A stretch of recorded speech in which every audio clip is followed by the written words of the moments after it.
But when I looked up, it was like, oh, there's an airplane. There was no noise. And my little brain was like, what's going on here? And, milliseconds later, this enormous boom just washed over me and I burst into tears.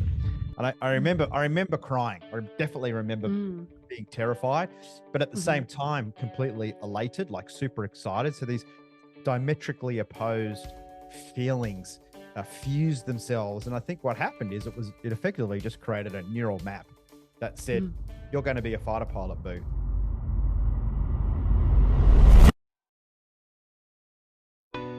Do you consider yourself a high achiever? Smart, driven, highly successful? I am so excited to have you. My name is Julia Arndt, and I'm the host of the Stress Podcast. I will help you develop your stress resilience the same way you've developed your workplace superpowers. Learn peak performance tools to thrive at work and in your personal life. Let's get started. Hi, everyone, and welcome back to the Stress Podcast. I'm your host, Julia Arndt, and I'm super excited that you're joining me today with a conversation with our next podcast guest. But today, before we're jumping into the podcast interview, I want to make sure to share two really important things with you because, as you know, I was in Europe on a little vacation in May, and I had a lot of time to really think about how I want to engage more with you. And out of that reflection came out two new formats that I want to share with you. The very first one is something called Plan Your Week with Julia, and it is a weekly meeting on Zoom for 30 minutes every Monday at 8 a.m. PST in order to help you set yourself up for success. The reason why I'm putting this together is because I know that many of you are struggling with time management, prioritization, and being intentional about your time and space.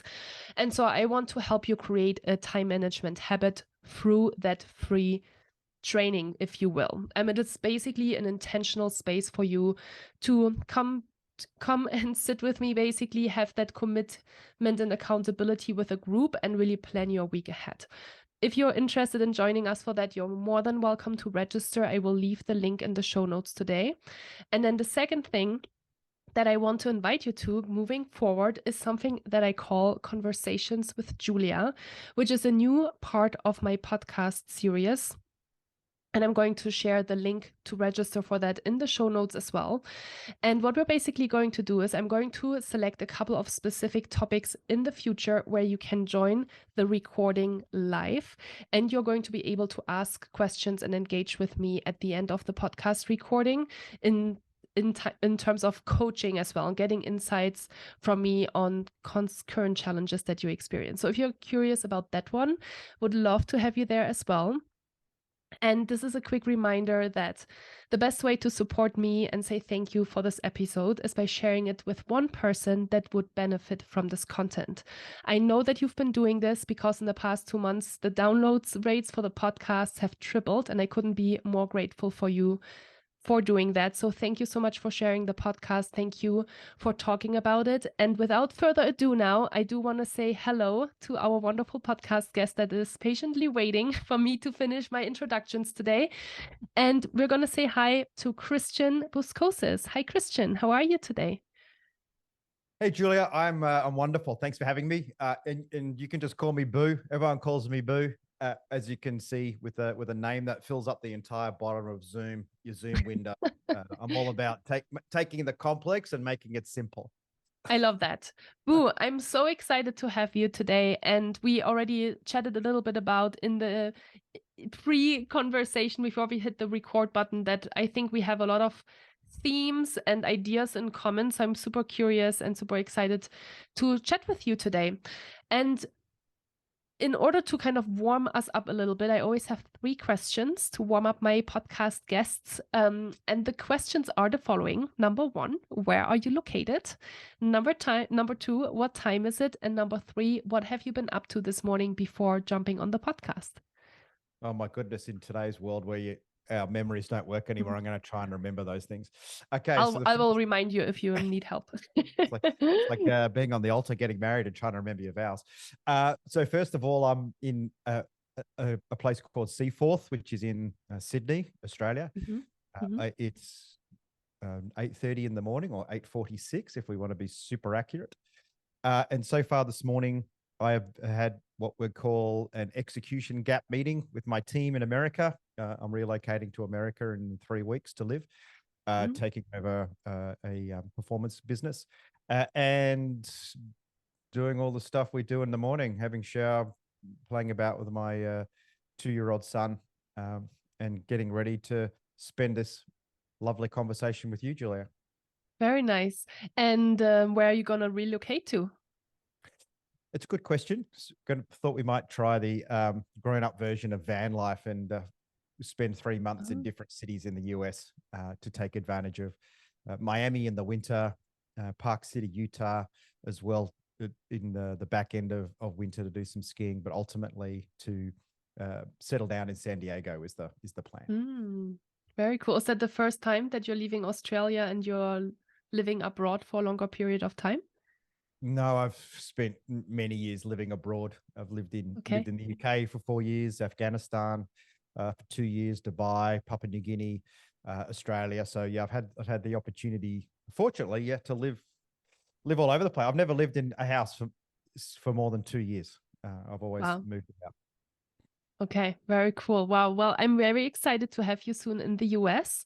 And to kick us off, can you tell us a little bit more about you and how you came to do what you do today?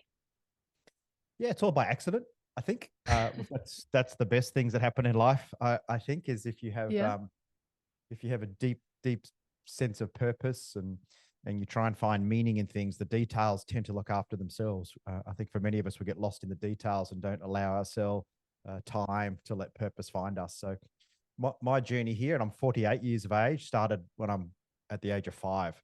So I'm still connected to that purpose that found me then. I was just doing a keynote yesterday, and I was working for a tech company, talking about purpose as the gravity of performance pulls you along, and all the science of performance pushes you. So you need to have those two forces acting together. And one of it was with young people, so early 20s, tech company. And one of the girls in the audience said, "Oh, look how, you say purpose is so important, but how do you find it?" And you get asked that question a lot, and I think the answer to that is you don't. Purpose will find you. And people say, "Oh, you're lucky that purpose found you when you were 5." And I'm like, "Well, I am lucky, exactly." But most people I know who are purposeful didn't look for it; they just kind of found them, and they lent into it. They just took it with both hands. So when I was a young kid, I went to an air show and watched all these fighter jets flying around, and it was super noisy and amazing to see, and the hot air of the engines and the smell of kerosene and the jet fuel and the fighter pilots with all their patches and green suits and helmets. Like, it was so foreign and so visceral. I think for me in that environment, I connected with it from a feeling perspective. I didn't even think about it. It just sort of happened. And there was one moment when a fighter jet came from behind the crowd, and I looked up and I saw it. I mean, I still remember it. It's like a photograph in my head. It's probably not actually what happened, but I'm pretty sure it was false memories and all. But when I looked up, it was like, oh, there's an airplane. There was no noise, and my little brain was like, what's going on here? And milliseconds later, this enormous boom just washed over me, and I burst into tears. And I remember crying. I definitely remember being terrified, but at the same time, completely elated, like super excited. So these diametrically opposed feelings fused themselves. And I think what happened is it effectively just created a neural map that said, you're going to be a fighter pilot, Boo. Not I want to be a fighter pilot. I was going to be one.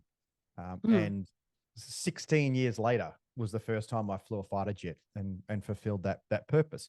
And now I help people around the world, mostly large organizations or when there's a lot of complexity, use that fighter pilot mindset and way of working to simplify things and create alignment and allow them to really gain momentum, just shut out a lot of noise. So yeah, it's kind of a weird story. I was recently diagnosed with ADHD as well. So if you add that layer in and you think, well, technically speaking, I should not have been a fighter pilot with ADHD. But because of the purpose and the focus, I think that mitigated. the downside of ADHD and enhanced the upside of ADHD, the hyperfocus. So yeah, that's a long answer to a short question, probably. I really appreciate it. I actually want to take you back to those 16 years you said in between, like the 5-year-old Boo and then the 21-year-old Boo that's sitting in the fighter jet. How did that, was that like, in that moment when you were 5 years old, you're certainly not, well, you said that you were kind of thinking, this is what I'm going to do.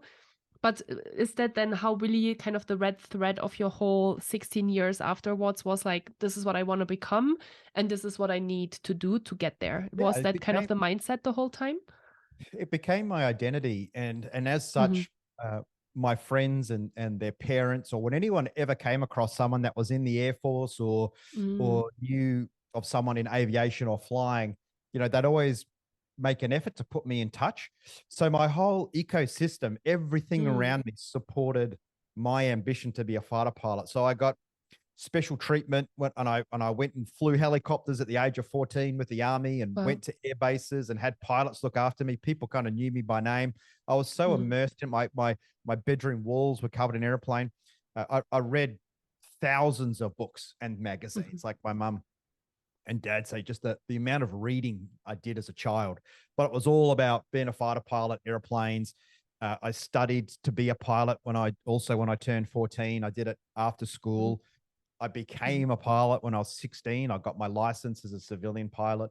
And so there was an element of my life that wasn't, when I studied, I hated study. I did my last year of high school twice. I hated school and I hated behavioral learning. Couldn't stand it. So I didn't do very well, but I had to be a fighter pilot and I had to get the certain mark. So I got the minimum mark of, it's like a B plus you had to get, right? So, I got a B plus on everything, no A's. And that was really hard for me to get a B plus because I just don't do structured learning.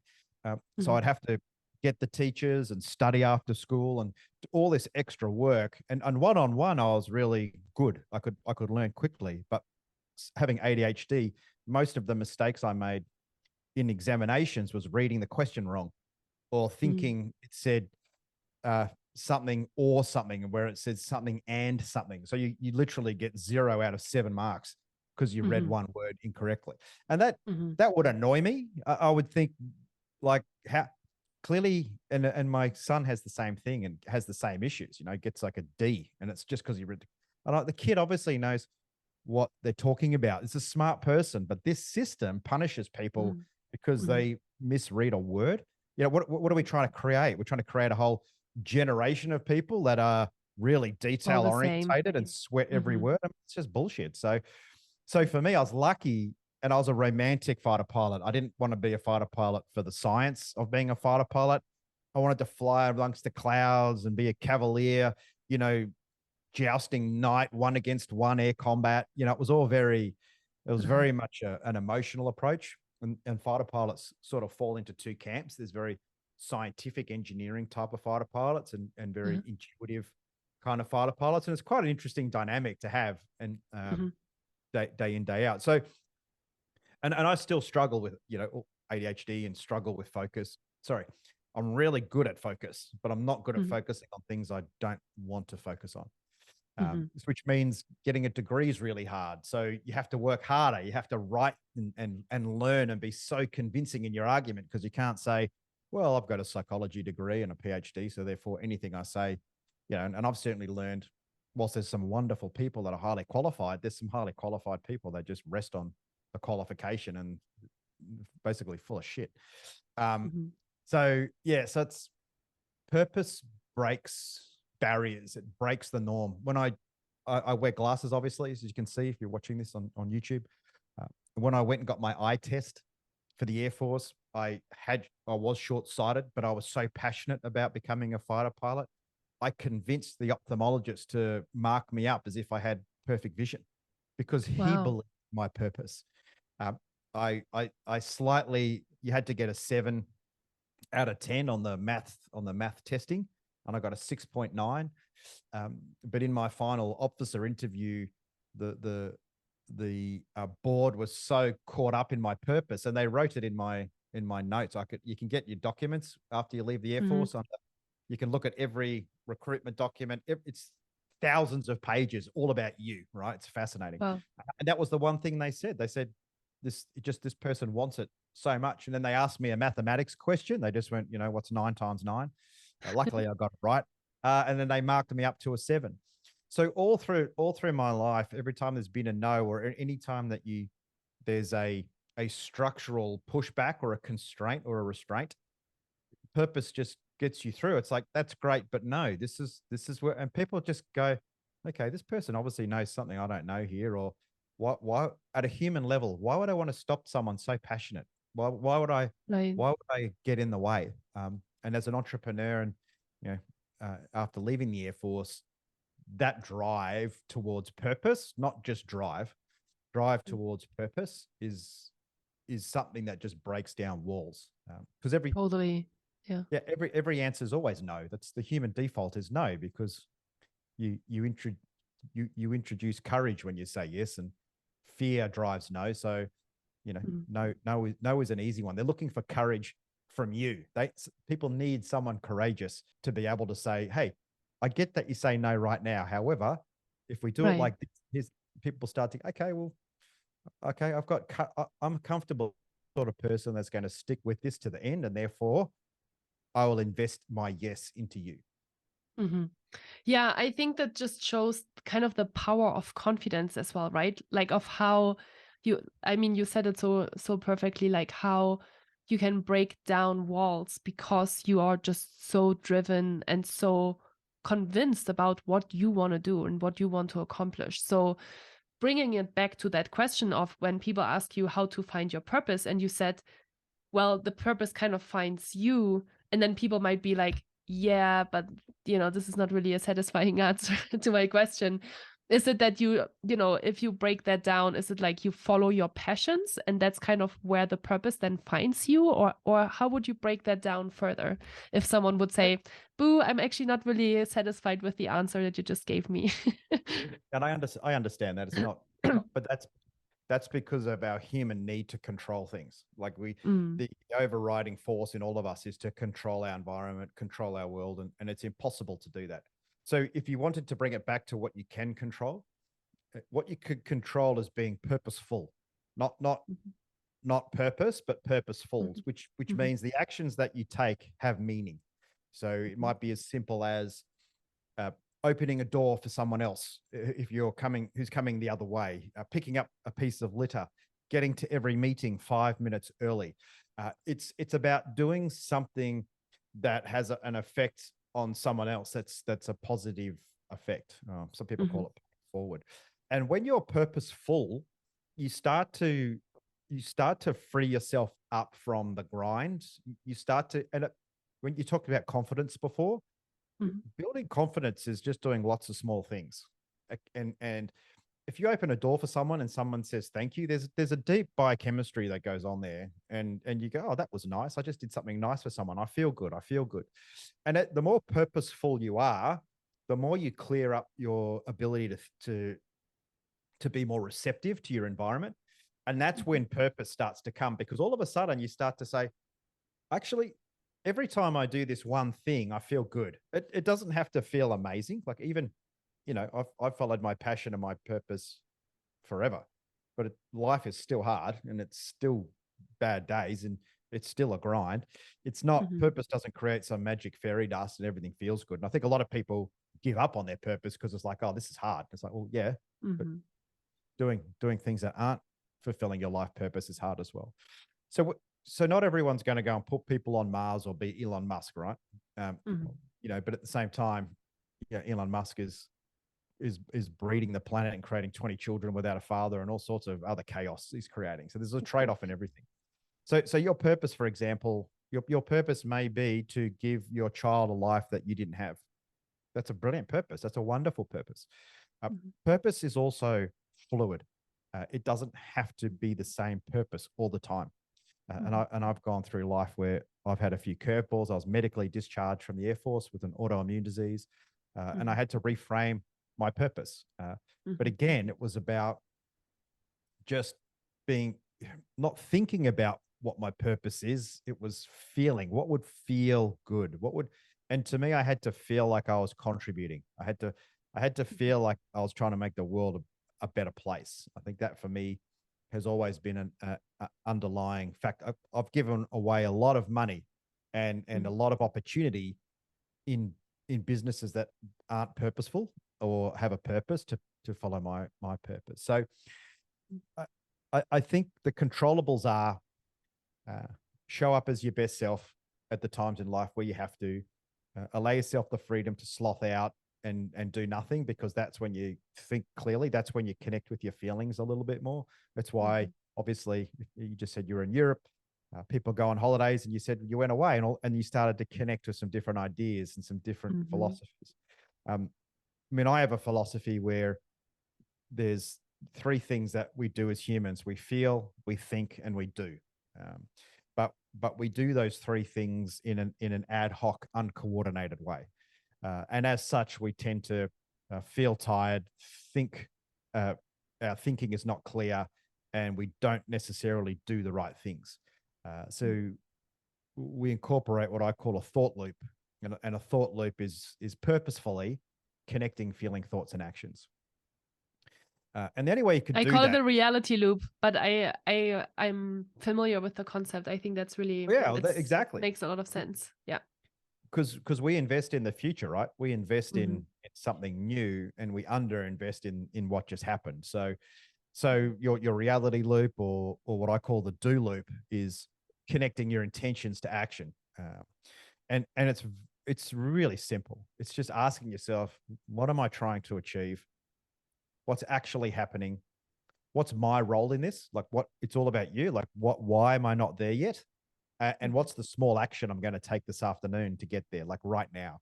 The process is important, but what's even more important is the timing of it. The timing has to be immediate. When you have an emotional reaction, when you're in a position where you feel like you're stuck, you have to reflect right now, because you're feeling that way because of something that's actually happening, right? You might perceive it's something to do with the future, but it's a frustration right now that you're not there yet. So when we have these emotive responses, we click into the do loop. We ask ourselves, what am I trying to achieve? Often we're not sure. Certainly in my practice of coaching and working at the executive level in enormous organizations, you ask them what they're trying to achieve, and most people don't know. They're not sure. They're like, "Oh, that's a really good question." It's like, well, it's a good question. Isn't that the question? Yeah, it's like, why are you here then? If you don't know what, it blows me away, actually, that people don't know why they do their job. And one thing I've learned as I sort of unpack my ADHD, I was reading a book called ADHD 2.0, and it talks about how the ADHD mind doesn't really understand the future. It can't tell the difference between 3 hours or 3 years. ADHD can do now, and it can do later. And as I read that, I started to see that that's not ADHD. That's everyone. There's a whole industry, buy now, pay later. Like we are, and just reading Yuval's Homo Deus, again, reading that book about how it doesn't matter whether you win $1 million or win $1, your reaction is the same. And 2 days later, you've forgotten it already. So it's this really complex. Purpose is long-term, feeling, future-based. We're designed to be reactive and passive, and staying in the cave, not going outside in case we get eaten by a saber-toothed tiger or stepped on by a woolly mammoth. Like we are engineered to be fearful, because that's how we sustain ourselves as a species. We don't grow as a species with everyone doing crazy stuff every day.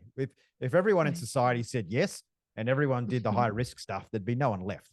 Okay, you need a bit of sprinkling of both, and that's there's some natural engineering, which is why only 10% of the population are high performers, because the other 90% are the ones that keep breeding, and these ones are the ones that keep getting eaten.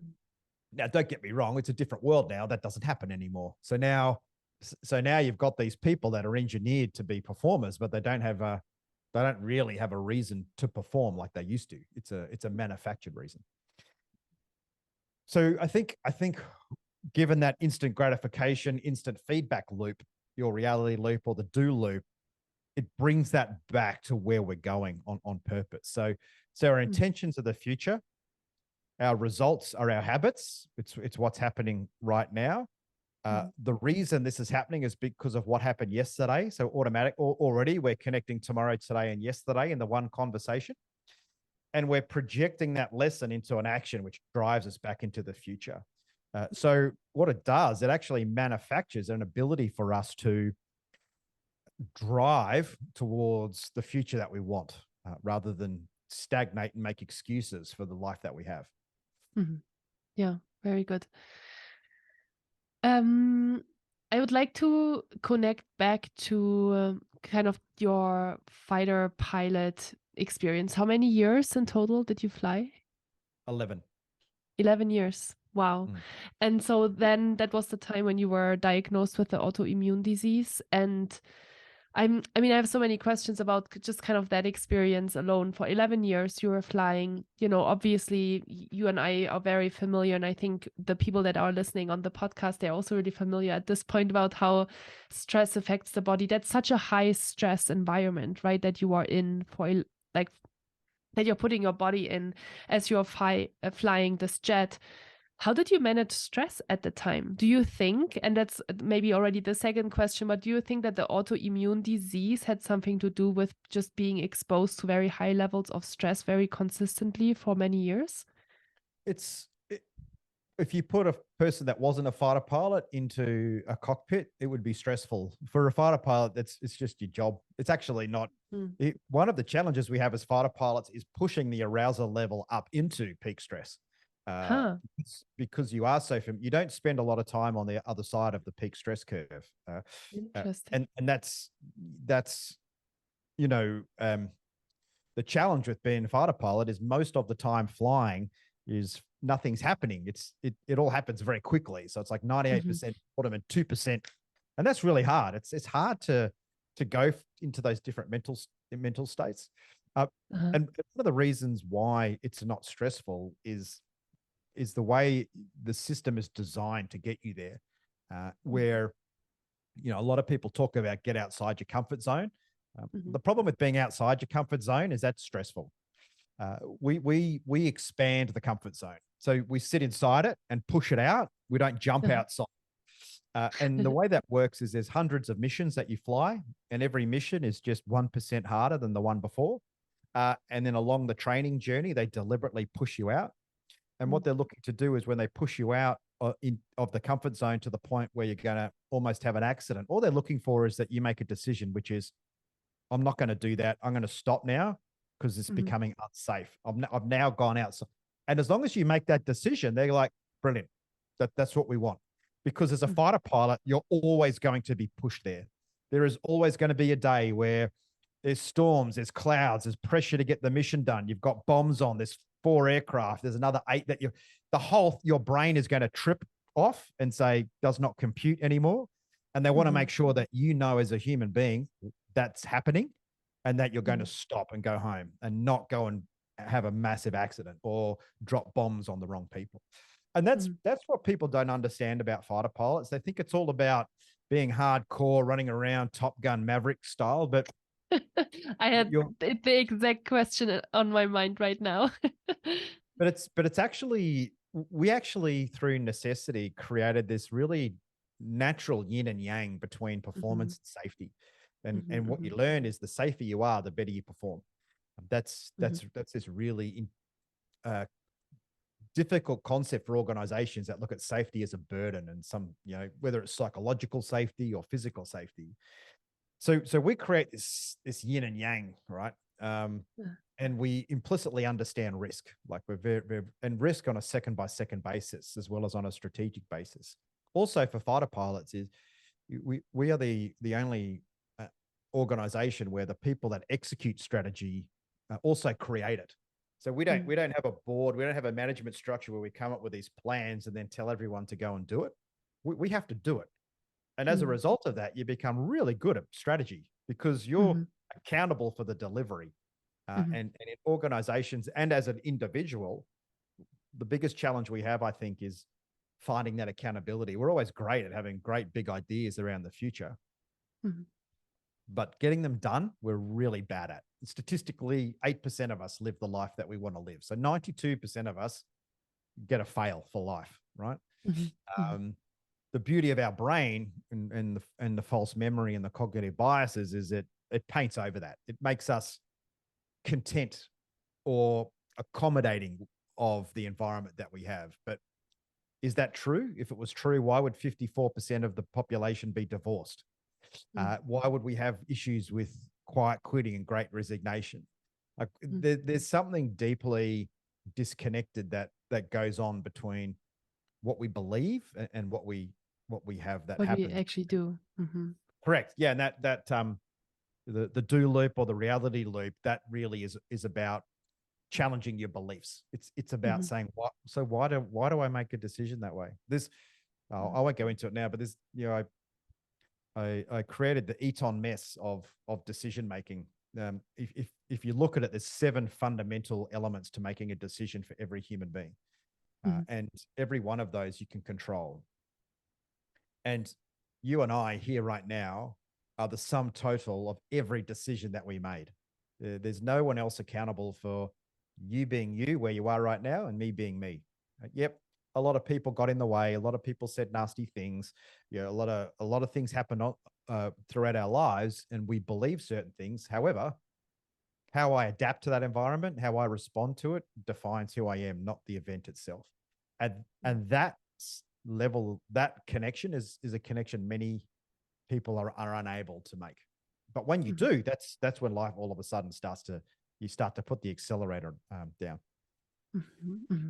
So that's a really interesting point, because how do you now bring that knowledge and that mindset of a fighter pilot into, you said you're working with large corporations and you're helping them obviously with performance as well. How do you help people understand that they can have that mindset too?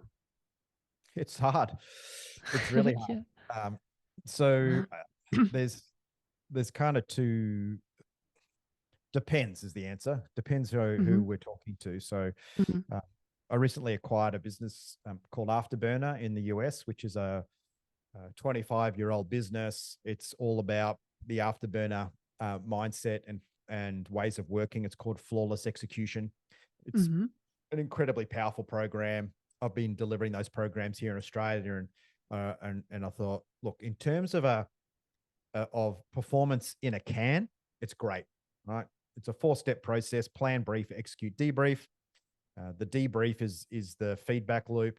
And if an organization puts this into practice, it goes brilliantly. And we've seen with that model, we've seen the likes of Pfizer, PepsiCo, Google adopt it and use it very, very broadly.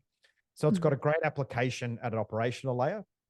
At a philosophical layer, you've got to come at it from a different angle, which is, well, why are we using this high performance? It's what I call the art of strategy. Flawless execution is the science of execution, but the art of strategy and connecting to purpose and your mental well-being and your ability to have greater awareness of your environment.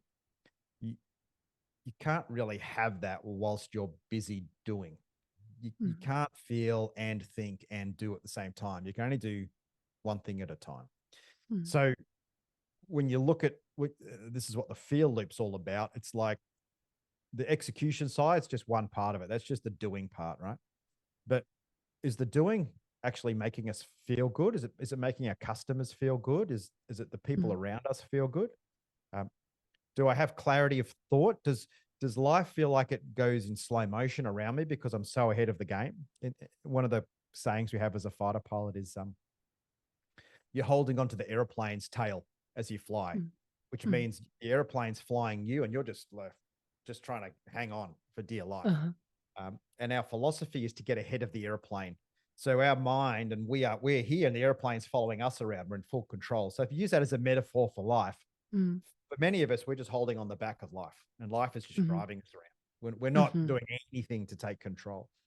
So if we can get ahead of life, then all of a sudden, every hour, every day, when we expend our time, we're bringing life along where we want it to go, not letting life push us off to where we want to go, where it wants to take us.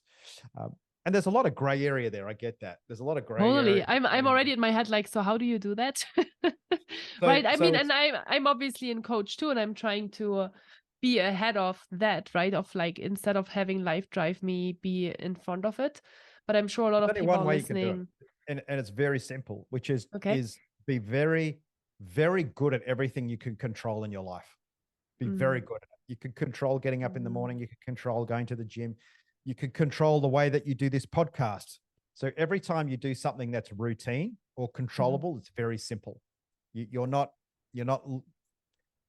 trying to find your toothpaste every morning. You don't know where your toothbrush is. You don't want every small thing in your life to be difficult. The small things should be flawless, simple.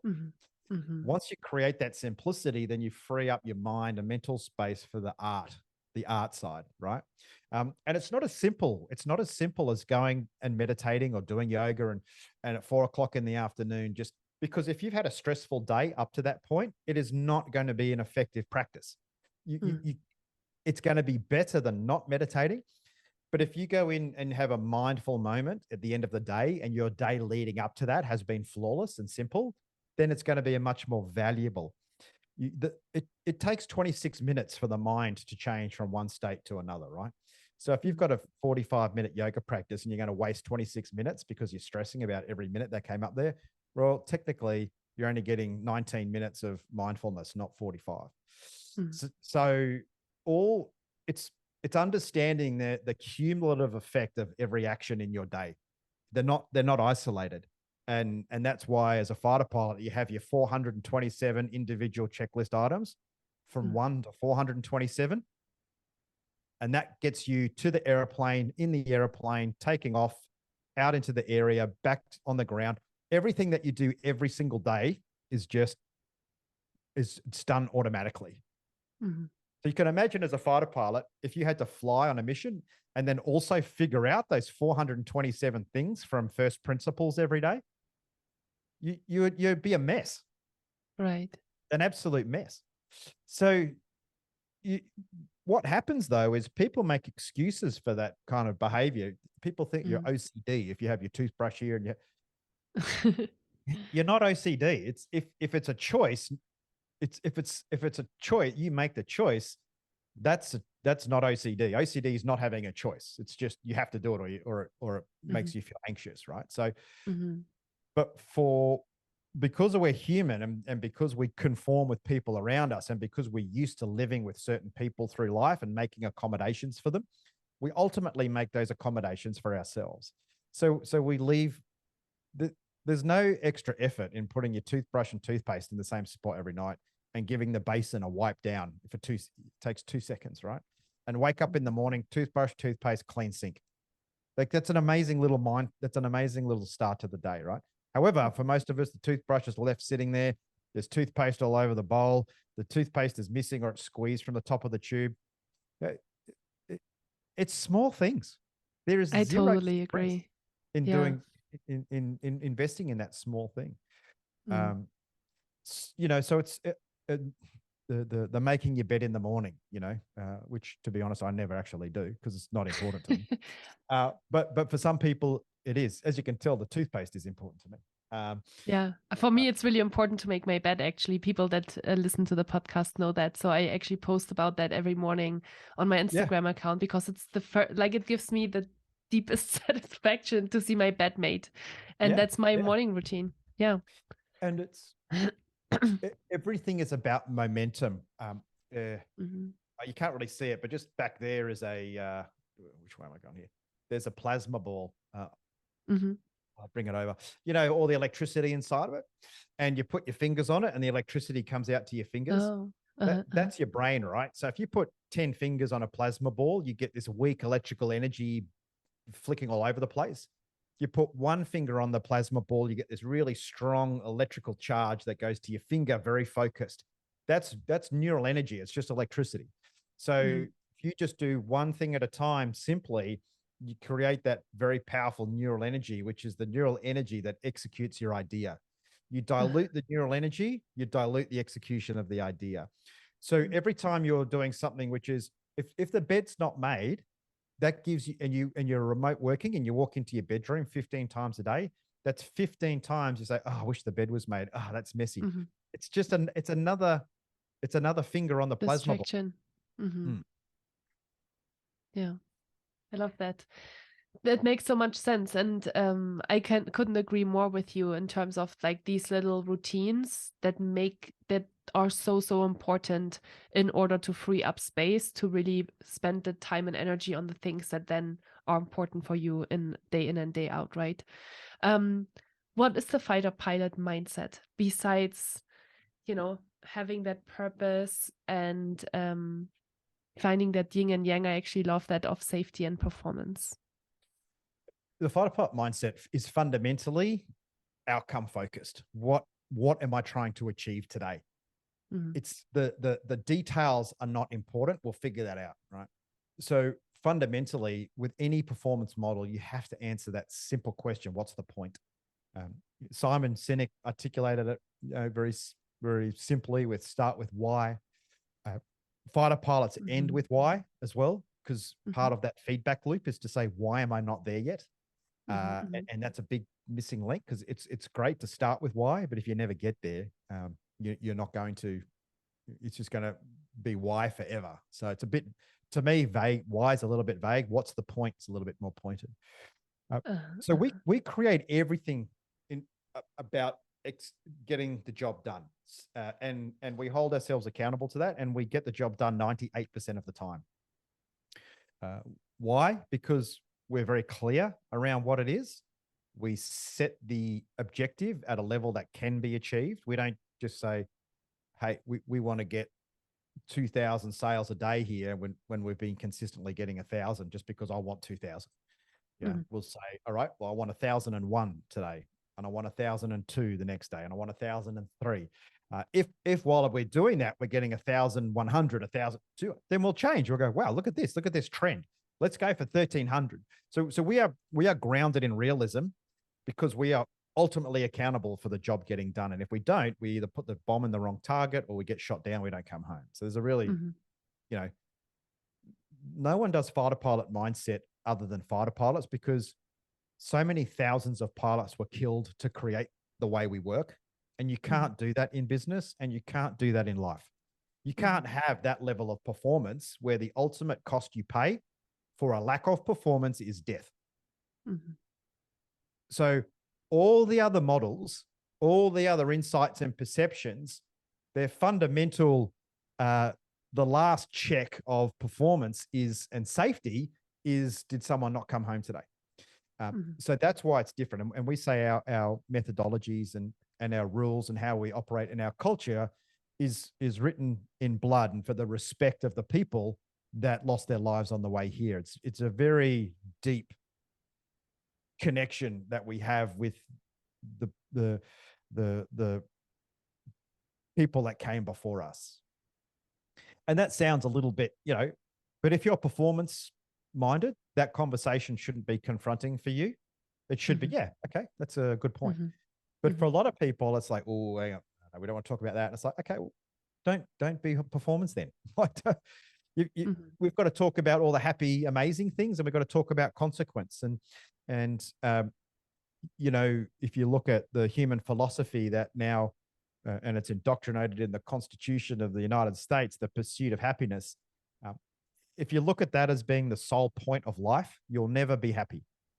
You have to have the counter side. You have to have the challenges. You have to have the pain. You have to have things that don't work to appreciate what does. But for a lot of us, that just kind of happens in a very chaotic way. For fighter pilots, we bring as much structure to that chaos as we possibly can. And that's about focusing on what's the point, and then coming up with a simple plan to get there. We have a 6-step planning process that we use all the time. When we communicate, it's not about telling people what to do. It's about them understanding.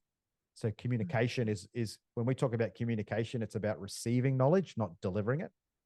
And that's a very important nuance. And we talk about execution. It's about finding times in the day where you're absolutely focused on the outcome, not the actions, the outcome. And then when you don't, if it doesn't work, or there's some actions that maybe, hey, we got there, but the actions weren't as good as they could be, then let's debrief and reflect on those and ask that question, which was, hey, what did we set out to achieve today? What actually happened? Why did it happen? And what am I going to change tomorrow? Not what am I going to give to someone else to change for me? I'll just give it to this person. They can update the documentations. I will go and find the documentation and make sure it gets changed. And it might take me 3 weeks to do it. It might take me 3 hours. So we have this small group in a squadron of 14 fighter pilots that are incredible at driving outcomes because they take accountability to get a small thing done every day.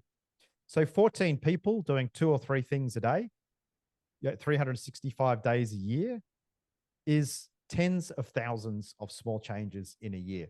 Most organizations spend hundreds of millions of dollars getting 3 through in a year. Yeah, so powerful. And so, you said something really interesting earlier that I want to get back to in that particular context that you just shared with us, which was, you say 8% of people live the life they want to live, 92% of people don't live the life they want to live. Why? Is it the difference between knowing things and doing things? We're very good at normalizing to our environment. So I certainly learned this when I was set up my first business in Afghanistan. And what struck me was, yes, all the media hype about Islam and how Muslims go about their day and all the rest of it. But when you're there, it's like, it's just the same. It's the same people, the same philosophy. Yeah, the environment is different, but ultimately everyone just wants to be safe and happy. And in Afghanistan, where there was nothing, there's holes in the wall. There's no trees. They've all been cut down for firewood. When it's just a barren, desolate wasteland where you can get hurt or shot every day or blown up in a roadside bomb, there was plenty of happiness and contentment with what people had. And because culturally, when we're there and we're working, we're very wealthy. I mean, the business over there was $100 million business, so we were very well resourced. But just giving simple things, and you would have seen this in the news when soldiers give lollies to kids, or we did more meaningful things. We would try and get laptops to all the children in the hospital there that were the victims of landmines. But these things that we take for granted, like a laptop, just blew them away. And to me, it reinforced that's to go back to what we said before, is like real happiness. You have to have the flip side of that coin. You have to have struggle and challenge. And I think what happens with the pursuit of happiness is 90% of us, I don't know what the stats are, and the ones that we don't live the life we dreamed of, but equally, we're very good at being content with what we have.